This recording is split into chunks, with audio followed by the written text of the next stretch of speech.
मशहूर शायर राहत इंदौरी का एक बहुत ही ज्यादा फेमस शेर है कि फलक को जिद है जहां बिजलियां गिराने की, फलक को जिद है जहां बिजलियां गिराने की, तो हमें भी जिद है वहीं आशियां बनाने की। दोस्तों, आपको बता दो कुछ ऐसा ही हाल यूपी की योगी बाबा की सरकार और सुप्रीम कोर्ट के बीच चल रहा है, रस्साकसी का। एक और जहां योगी बाबा ने बिजलियां गिराने की ठान रखी है, तो वहीं सुप्रीम कोर्ट भी लगातार आशियां बनाने की बात कर रहा है। सुप्रीम कोर्ट ने एक नहीं दो मामलों में योगी सरकार का नोटिस जारी कर दिया है। कोर्ट के गुस्से का आलम ये है कि सिर्फ नोटिस ही जारी नहीं किया है, बल्कि फटकार लगाते हुए ये तक पूछ लिया है कि हमारे कि आदेश के खिलाफ ये काम क्यों हुआ है। अब पूरे मामले में योगी सरकार बुरी तरह से फंस चुकी है और नोटिस भी जारी हो गया है। सुप्रीम कोर्ट ने योगी सरकार को किन दो मामलों में नोटिस जारी किया है और कैसे एसआईटी के अफसरों की सुप्रीम कोर्ट ने हेकड़ी निकाल दी है, ये सब कुछ मैं आपको अपने इस रिपोर्ट में बताने वाली हूँ। साथ ही इसमें भी चर्चा करेंगे कि कैसे सुप्रीम कोर्ट के फैसले के खिलाफ योगी सरकार ने आदेश जारी कर दिया है। नमस्कार, आप देखना शुरू कर चुके हैं 4 PM और मैं हूँ आपके साथ सिमरन। दोस्तों, सावन का महीना चल रहा है। हर बार की तरह इस बार भी लाखों कांवड़िए गंगा जल लेके भगवान शिव का जलाभिषेक करने निकले हैं। लेकिन इस बार उत्तर प्रदेश की योगी सरकार और उत्तराखंड की धामी सरकार ने एक ऐसा फरमान सुनाया है जिसने बवाल मचा दिया है। इन दोनों सरकारों ने कांवड़ यात्रा के रास्ते पे मौजूद सभी दुकानदारों को, ढाबा मालिकों को आदेश दिया है कि वो अपनी दुकानों पे बार कोड लगाएं। आपको बता दें कि ये बार कोड कोई मामूली कोड नहीं है। इसको स्कैन करने पे दुकान मालिक का नाम, उसकी पहचान और कुछ मामलों में उसकी धार्मिक और जातिगत पहचान तक सामने आ जाएगी। सवाल ये है कि क्या दुकानदार की दुकान पे खाना खाने से पहले उसका धर्म और जाति पूछना जरूरी है? आपको बता दूं कि ये तो साफ साफ भेदभाव की नीति है। और सबसे हैरान की बात ये है कि सुप्रीम कोर्ट ने पिछले साल 2024 में उत्तर प्रदेश, उत्तराखंड और मध्य प्रदेश की सरकारों को ऐसे ही आदेश पे रोक लगा दी थी। कोर्ट ने साफ कहा था कि दुकान मालिकों और कर्मचारियों की नाम पहचान प्रदर्शित करने का आदेश भेदभावपूर्ण है और ये संविधान के अनुच्छेद 15 का उल्लंघन करता है, जो धर्म, जाति और लिंग के आधार पर भेदभाव को रोकता है। लेकिन बड़ा सवाल ये है कि क्या योगी और धामी सरकार ने सुप्रीम कोर्ट की उस रोक को ठेंगा दिखाते हुए इस साल फिर वही आदेश दोहरा दिया है? और इस बार भी हद ही हो गई कि बार कोड के जरिए दुकानदारों की पूरी कुंडली खोलने की बात हो रही है। दोस्तों, आपको बता दें कि मामला सुप्रीम कोर्ट पहुंच चुका है। कोर्ट ने दोनों सरकारों को तगड़ा झटका दिया है। शिक्षाविद अपूर्वानंद झा और कुछ अन्य लोगों ने याचिका दायर की है, जिसमें कहा गया है कि ये बार कोड का आदेश न सिर्फ भेदभाव को बढ़ावा देता है, बल्कि दुकानदारों की निजता के अधिकार का भी उल्लंघन करता है। सुप्रीम कोर्ट की बेंच, जिसमें जस्टिस SS सुंदरेश और जस्टिस N कोटेश्वर सिंह शामिल थे, 15 जुलाई 2025 को उत्तर प्रदेश और उत्तराखंड सरकार को नोटिस जारी किया। कोर्ट ने सख्त लहजे में पूछा, आखिर इसकी जरूरत क्या है? सुप्रीम कोर्ट ने साफ कर दिया है कि ये मनमानी नहीं चलेगी। कोर्ट ने इस मामले की अगली सुनवाई 22 जुलाई को तय की है। तो अब तक दोनों सरकारों को जवाब तब तक देना होगा।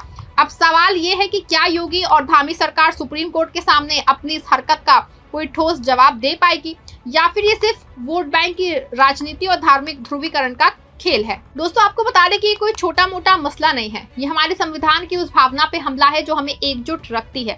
संविधान का अनुच्छेद 21 हर नागरिक को निजता का अधिकार देता है और अनुच्छेद 15 धर्म, जाति और लिंग के आधार पे भेदभाव को सख्ती से रोकता है।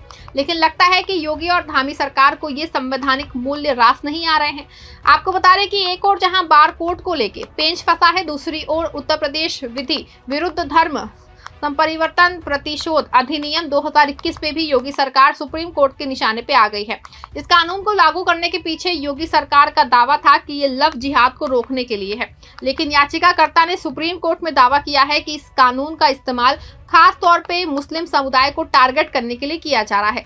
याचिका में कहा गया है कि इस कानून के जरिए अंतर धार्मिक शादियों को रोकने की कोशिश हो रही है और ये संविधान के अनुच्छेद 25 का उल्लंघन है, जो हर नागरिक को अपनी पसंद का धर्म चुनने और उसका पालन करने की आजादी देता है।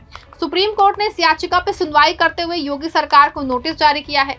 कोर्ट ने सख्ती से पूछा है कि आखिर इस कानून के तहत कितने केस दर्ज हुए हैं और क्या ये वाकई में जबरन धर्मांतरण को रोकने के लिए है या इसका मकसद कुछ और ही है। आपको बता दें कि इसमें याची की ओर से सवाल उठाया गया है कि ये कानून मुस्लिमों के खिलाफ इस्तेमाल किया जा रहा है। ऐसे में बड़ा सवाल ये है, कि आखिर इस कानून का मकसद क्या है। क्या ये वाकई में धर्मांतरण रोकने के लिए है या फिर ये वोट बैंक की सियासत का हथियार है। दोस्तों आपको बता दें कि योगी सरकार के इन 2 मामलों के अलावा हरियाणा पुलिस की ओर गठित की गई एसआईटी पे सुप्रीम कोर्ट ने लताड़ लगाई है। आपको बता दें कि प्रोफेसर मोहम्मद अली महमूदाबाद एक जाने माने शिक्षाविद है, जिसके खिलाफ यूपी पुलिस ने एक फेसबुक पोस्ट के आधार पर कार्रवाई शुरू की थी और उनको गिरफ्तार कर लिया था। लेकिन बाद में सुप्रीम कोर्ट के आदेश से न सिर्फ प्रोफेसर मोहम्मद अली को जमानत मिली है, बल्कि इसके लिए कोर्ट ने एसआईटी गठित करके जांच किए जाने के निर्देश दिए थे और इस मामले में जांच चल रही है। सुप्रीम कोर्ट में इस मामले की पेशी हुई है। सुप्रीम कोर्ट ने एसआईटी को लताड़ते हुए कहा, तुम प्रोफेसर की जरूरत नहीं, तुम्हें तो डिक्शनरी की जरूरत है। सुप्रीम कोर्ट ने एसआईटी को सख्त निर्देश दिया है कि जांच का दायरा सिर्फ उस पोस्ट तक सीमित रखा जाए और बेवजह की तफ्तीश बंद की जाए। दोस्तों आपको बता दो कि जब ये मामला संज्ञान में आया था तो हरियाणा की पुलिस प्रोफेसर अली खान के विदेशी दौरे के और मोबाइल और कंप्यूटर को खंगालने लगी थी। लेकिन इसके बाद सुप्रीम कोर्ट ने कड़क एक्शन लेते हुए जांच के दायरे को फर्जी ढंग से आगे बढ़ाने का निर्देश दिया है। आपको बता दें कि इन दोनों मामलों में कावड़ यात्रा का बारकोड फरमान, लव जिहाद कानून और प्रोफेसर मोहम्मद अली केस में एक बात साफ है, सुप्रीम कोर्ट ने योगी और धामी सरकार की मनमानी पे कड़ा रुख अपनाया है। कोर्ट ने न सिर्फ इन सरकारों को नोटिस जारी किया है, बल्कि साफ कर दिया है कि संविधान से ऊपर कोई नहीं है और ना योगी है, ना धामी है, ना ही बीजेपी की पुलिस है। आपको बता दें कि सुप्रीम कोर्ट ने बार बार कहा कि धर्म, जाति या पहचान के आधार पर भेदभाव बर्दाश्त नहीं किया जाएगा। कावड़ यात्रा के नाम पे दुकानदारों को उनकी पहचान उजागर करने के लिए मजबूर करना, लव जिहाद के नाम पे अंतर धार्मिक जोड़ों को टारगेट करना और बिना सबूत के प्रोफेसर जैसे लोगों को परेशान करना, ये सब संविधान के खिलाफ है और सुप्रीम कोर्ट इसकी रखवाली करने के लिए खड़ा है।